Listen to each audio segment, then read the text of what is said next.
ઈશ્વરની મજાક નો એક કિસ્સો એને આનંદ આવે માટે એને વકીલ મૂક્યો. એવું બીજું યમદૂત એને મૂક્યું જેનું નામ છે ડોક્ટર. કમનસીબી એ છે કે આ લોકો હાઈલી ઇન્ટેલિજન્ટ માણસો છે.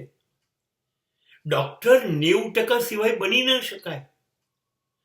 સૌથી વધારે અઘરી ભણવાનું આ લોકોએ કર્યું છે. વકીલાતમાં પણ એમને નથી થવાતું LLM સુધી. એટલું બધું અઘરું ભણવાનું છે. આ લોકો અતિશય બુદ્ધિશાળી છે, અતિશય આવડતવાળા છે, અને આ લોકો યમદૂત છે. હું પાક્કું માનતો થઈ ગયો છું કે આ પૃથ્વી ઉપર જો તમે પુષ્કળ પાપ કર્યા હોય, તમારે કોઈને બતાવવા નહીં જવાનું, પૂછવાનું નહીં. જો તમે બીમાર પડતા હોય, જો તમે દવાખાને જતા હોય, જો તમે ડોક્ટરો પાસે જવાનું થતું હોય, તો તમારે માની લેવાનું કે તમે પાપી છો, તમે અપવિત્ર છો. તે સિવાય તમારે ડોક્ટરોને ત્યાં જવાનું આવે જ નહીં. દવાખાનાનું પગથિયું ચડવું એટલે સમજી લેવાનું આપણું ભાગ્ય ફૂટી ગયું. આ ડોક્ટરો છે ને, એટલા બધા ઇન્ટેલિજન્ટ છે. એ બીમારી શું છે, એને સાજી કેવી રીતે કરવી, એના એ નિષ્ણાત તો હોય જ. પણ આ ડોક્ટરો પહેલા તમારી અંદર બીમારી પેદા કરે છે, તમને પૂછીને. શું થાય છે, લક્ષણો બધા જાણી લેશે, તમે વાત કરશો એ પછી, અને પછી એ જાહેરાતો કરશે કે અહીં આવું હોઈ શકે, અહીં હૃદય ફેલ થઈ શકે, અહીં કિડની ફેલ થઈ શકે, અહીંયા ફેફસાનો પ્રશ્ન છે, અહીં કાનમાં આવું હોઈ શકે, અહીં આંખમાં, અને એ પછી આવું બધું હોઈ શકે એમ કહીને એ પહેલા આપણે જોવું તો પડશે. એટલે એ જુદા જુદા રિપોર્ટ કઢાવશે, એ જુદા જુદા એક્સરે પડાવશે, એ સીટી સ્કેન કરાવશે. એ બધો ખર્ચો તમે કરશો, અને એ જ્યાં એડ્રેસ લખે ત્યાં જશો. એને તમને મોકલ્યા એનું કમિશન એ ડોક્ટરોને આપશે.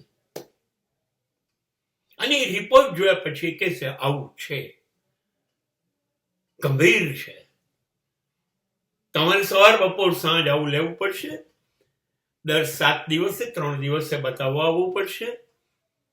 તમારું નસીબ હોય તો એવું ના કે દાખલ થઈ જાઓ અહીંયા અને 5 સ્ટાર હોટલની જેમ રોજનું 1000-1200 રૂપિયા ભાડું ચૂકવો.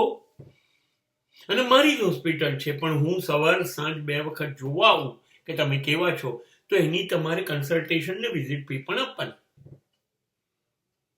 હવે દવાઓ તો બધી તમારે જ ખાવાની છે, તો આપવાની ને. હવે મારી દવા લખજો ને સાહેબ, આની કંપનીની, મારી નહીં. એ લોકો 10% આપતા હશે તો હું 30% આપીશ, પણ મારી દવાઓ લખજો. એટલે મેડિકલ કંપનીઓ પણ એને કમિશન આપે.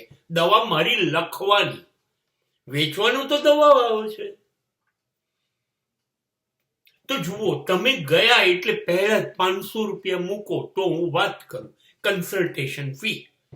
ત્યાર પછી જુદા જુદા રિપોર્ટ કઢાવો તો એનું કમિશન એને મળે. પછી એનું હોસ્પિટલમાં દાખલ જાઓ તો એ ખર્ચા જુદા. ત્યાર પછી એ દવાઓ આપશે, એ દવાઓના ખર્ચા જુદા. અને નસીબ કે એમાં એ ઓપરેશનનું નાખે, અને નહીતર લાખો રૂપિયા થઈ જશે. અને હવે એ લોકો બીજું પૂછશે, તમારે ઇન્સ્યોરન્સ છે મેડિકલ? એટલે તમે કહો હા, 2 લાખનું છે. બસ હવે એને ખબર પડી ગઈ, હવે દર્દીએ પૈસા નથી આપવાના, હવે ઇન્સ્યોરન્સ કંપની આપવાના છે. એટલે હવે એ 2 લાખ રૂપિયા એમાંથી વસૂલ નહીં કરે ત્યાં સુધી તમને દવામાંથી મુક્ત નહીં કરે. જોવાનું એ છે કે આ બધા સારા ઘરના માણસો છે, ડોક્ટરો. ઝૂંપડામાંથી ડોક્ટરો પેદા નથી થતા, કેમ કે ડોક્ટર બનવા માટે 1 કરોડ રૂપિયાનો કુલ ખર્ચો થઈ જતો હોય, તો એ તો પૈસાદારો જ કરી શકે. સારા ઘરના ભણેલા ગણેલા માણસો એ ગરીબોનું ગળું દાબી દે છે. અને ગરીબ છો કે મધ્યમ વર્ગ, પૈસા તો આપશો કે નહીં આપ? એટલે મારી દ્રષ્ટિએ બીજા નંબર પરના યમદૂતો જો આપણે ગણવા હોય, ઈશ્વરને મજા આવે છે. એટલે એને બીજું રમકડું ઘડ્યું કે જુઓ, તમને સુખી નહીં થવા દઉં. એનું નામ છે ડોક્ટર.